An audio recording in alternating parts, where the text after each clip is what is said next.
Chapter 36. Diamond Questions North Wind. My readers will not wonder that, after this, I did my very best to gain the friendship of Diamond, nor did I find this at all difficult, the child was so ready to trust. Upon one subject alone was he reticent, the story of his relations with North Wind. I fancy he could not quite make up his mind what to think of them. At all events, it was some little time before he trusted me with this. Only then he told me everything.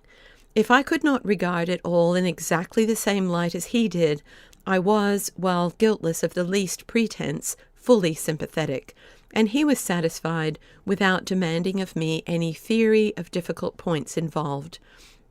I let him see plainly enough that whatever might be the explanation of the marvelous experience, I would have given much for a similar one myself. On an evening soon after the thunderstorm, in a late twilight, with a half-moon high up in the heavens, I came upon Diamond in the act of climbing his little ladder into the beech tree. "What are you always going up there for, Diamond?" I heard Nanny ask, rather rudely, I thought. "Sometimes for one thing, sometimes for another, Nanny," answered Diamond, looking skyward as he climbed. "You'll break your neck some day," she said. "I'm going up to look at the moon tonight," he added, without heeding her remark.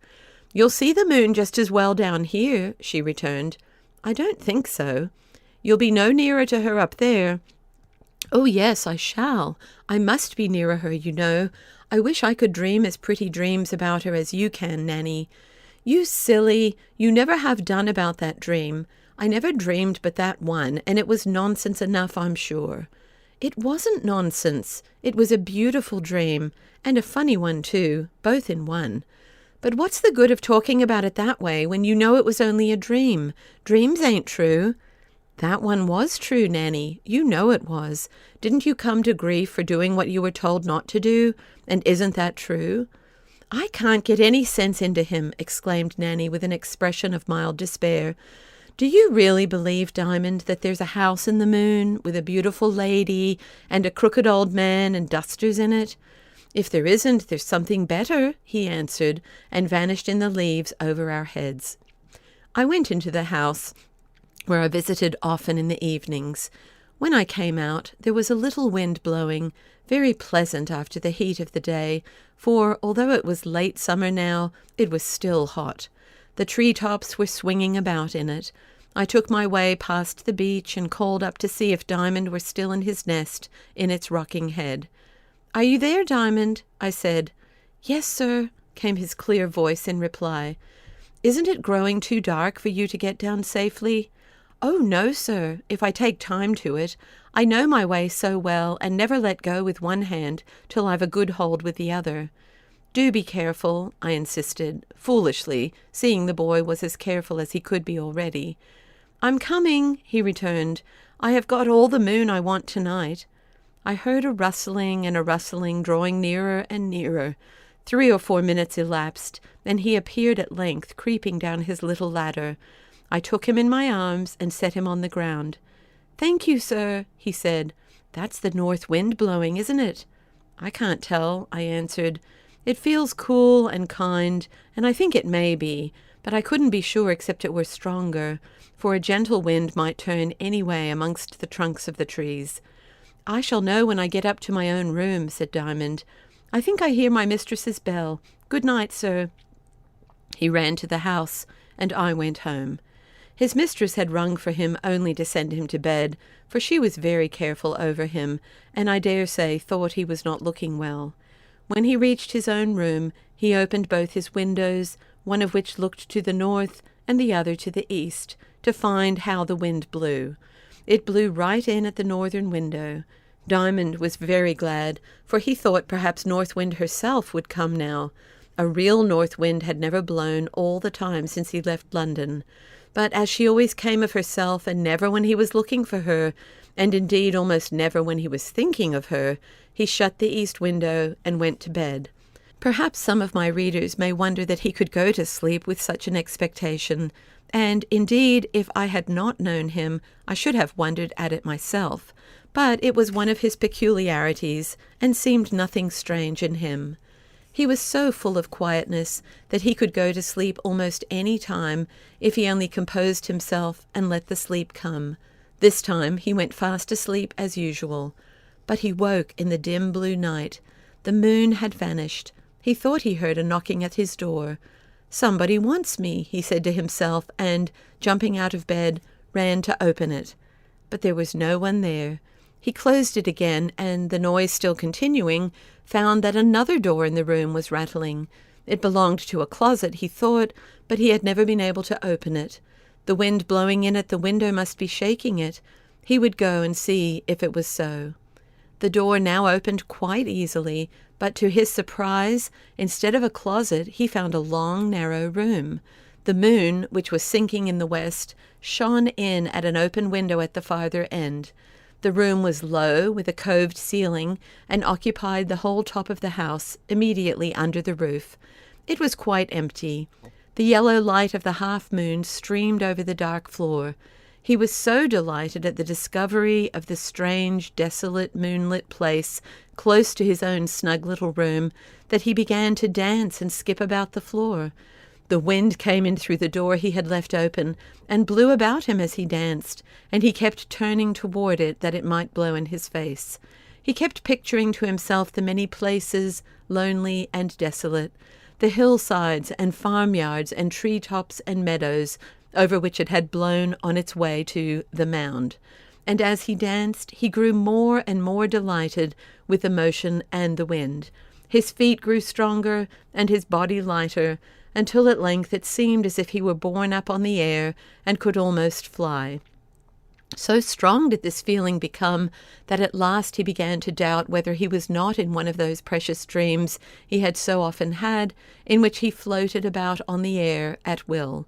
But something made him look up, and, to his unspeakable delight, he found his uplifted hands lying in those of North Wind, who was dancing with him round and round the long bare room, her hair now falling to the floor, now filling the arched ceiling, her eyes shining on him like thinking stars, and the sweetest of grand smiles playing breezily about her beautiful mouth. She was, as so often before, of the height of a rather tall lady. She did not stoop in order to dance with him, but held his hands high in hers. When he saw her, he gave one spring, and his arms were about her neck, and her arms holding him to her bosom. The same moment she swept with him through the open window in at which the moon was shining, made a circuit like a bird about to alight, and settled with him in his nest on the top of the great beech tree. There she placed him on her lap and began to hush him as if he were her own baby, and Diamond was so entirely happy that he did not care to speak a word. At length, however, he found that he was going to sleep, and that would be to lose so much that, pleasant as it was, he could not consent. "Please, dear North Wind," he said, "I'm so happy that I'm afraid it's a dream. How am I to know that it's not a dream?" "What does it matter?" returned North Wind. "I should cry," said Diamond. "But why should you cry? The dream, if it is a dream, is a pleasant one, is it not? That's just why I want it to be true. Have you forgotten what you said to Nanny about her dream?" "It's not for the dream itself. I mean, it's not for the pleasure of it," answered Diamond. "For I have that, whether it be a dream or not. It's for you, North Wind. I can't bear to find it a dream, because then I should lose you. You would be nobody then, and I could not bear that. You ain't a dream, are you, dear North Wind? Do say no, else I shall cry and come awake, and you'll be gone forever. I daren't dream about you once again if you ain't anybody." "I'm either not a dream, or there's something better that's not a dream, Diamond," said North Wind, in a rather sorrowful tone, he thought. "But it's not something better. It's you I want, North Wind," he persisted, already beginning to cry a little. She made no answer, but rose with him in her arms and sailed away over the tree-tops till they came to a meadow where a flock of sheep was feeding. "Do you remember what the song you were singing a week ago says about Bo Peep? How she lost her sheep, but got twice as many lambs?" asked North Wind, sitting down on the grass and placing him in her lap as before. "Oh, yes, I do, well enough," answered Diamond, "but I never just quite liked that rhyme." "Why not, child?" because it seems to say one's as good as another, or two new ones are better than one that's lost. I've been thinking about it a great deal, and it seems to me that although any one sixpence is as good as any other sixpence, not 20 lambs would do instead of one sheep whose face you knew. Somehow, when once you've looked into anybody's eyes, right deep down into them, I mean, nobody will do for that one any more. Nobody, ever so beautiful or so good, will make up for that one going out of sight. So you see, North Wind, I can't help being frightened to think that perhaps I am only dreaming and you are nowhere at all. Do tell me that you are my own real beautiful North Wind." Again she rose and shot herself into the air, as if uneasy because she could not answer him, and Diamond lay quiet in her arms, waiting for what she would say. He tried to see up into her face, for he was dreadfully afraid she was not answering him because she could not say that she was not a dream, but she had let her hair fall all over her face so that he could not see it. This frightened him still more. "Do speak, North Wind," he said at last. "I never speak when I have nothing to say," she replied. "Then I do think you must be a real North Wind and no dream," said Diamond. "But I'm looking for something to say all the time. But I don't want you to say what's hard to find. If you were to say one word to comfort me that wasn't true, then I should know you must be a dream, for a great, beautiful lady like you could never tell a lie." But she mightn't know how to say what she had to say, so that a little boy like you would understand it, said North Wind. "Here, let us get down again, and I will try to tell you what I think. You mustn't suppose I am able to answer all your questions, though. There are a great many things I don't understand more than you do." She descended on a grassy hillock in the midst of a wild, furzy common. There was a rabbit warren underneath, and some of the rabbits came out of their holes in the moonlight, looking very sober and wise, just like patriarchs standing in their tent doors and looking about them before going to bed. When they saw North Wind, instead of turning round and vanishing again with the thump of their heels, they cantered slowly up to her and snuffed all about her with their long upper lips, which moved every way at once. That was their way of kissing her, and as she talked to Diamond, she would every now and then stroke down their furry backs or lift and play with their long ears. They would, Diamond thought, have leaped upon her lap, but that he was there already. "I think," said she, after they had been sitting silent for a while, "that if I were only a dream, you would not have been able to love me so. You love me when you are not with me, don't you?" "Indeed I do," answered Diamond, stroking her hand. I see.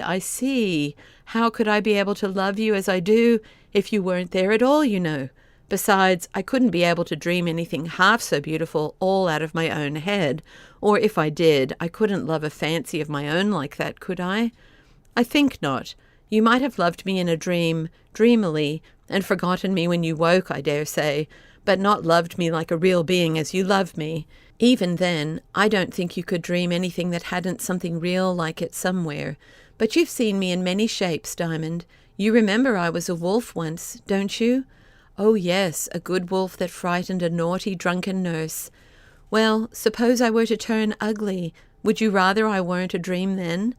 Yes, for I should know that you were beautiful inside all the same. You would love me, and I should love you all the same. I shouldn't like you to look ugly, you know, but I shouldn't believe it a bit. Not if you saw it? No, not if I saw it ever so plain. There's my Diamond. I will tell you all I know about it then. I don't think I am just what you fancy me to be. I have to shape myself various ways to various people, but the heart of me is true. People call me by dreadful names and think they know all about me, but they don't. Sometimes they call me bad fortune, sometimes evil chance, sometimes ruin, and they have another name for me which they think the most dreadful of all. What is that? Asked Diamond, smiling up in her face. I won't tell you that name. Do you remember having to go through me to get into the country at my back? Oh, yes, I do. How cold you were, North Wind, and so white, all but your lovely eyes. My heart grew like a lump of ice, and then I forgot for a while. You were very near knowing what they call me then. Would you be afraid of me if you had to go through me again? No. Why should I? Indeed, I should be glad enough if it was only to get another peep of the country at your back. You've never seen it yet. Haven't I, North Wind? Oh, I'm sorry. I thought I had. What did I see then? Only a picture of it. The real country at my real back is ever so much more beautiful than that. You shall see it one day, perhaps before very long. Do they sing songs there? Don't you remember the dream you had about the little boys that dug for the stars? Yes, that I do. I thought you must have had something to do with that dream. It was so beautiful. Yes, I gave you that dream. Oh, thank you. Did you give Nanny her dream too, about the moon and the bees? Yes, I was the lady that sat at the window of the moon. Oh, thank you. I was almost sure you had something to do with that too. And did you tell Mr. Raymond the story about the Princess Daylight? I believe I had something to do with it.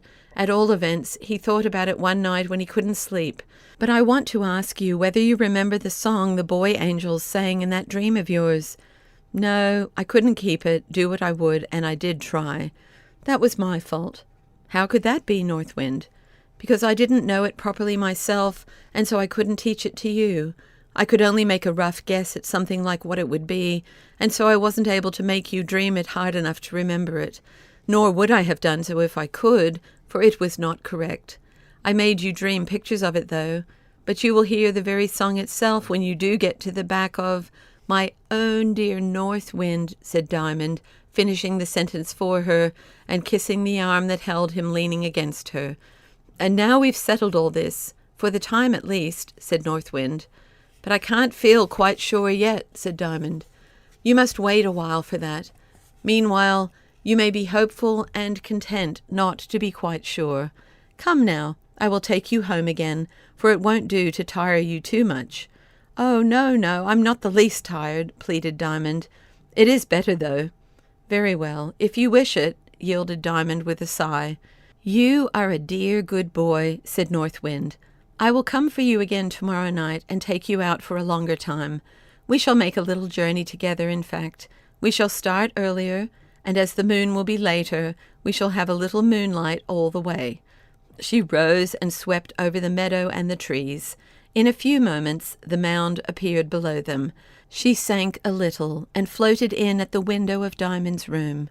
There she laid him on his bed, covered him over, and in a moment he was lapped in a dreamless sleep.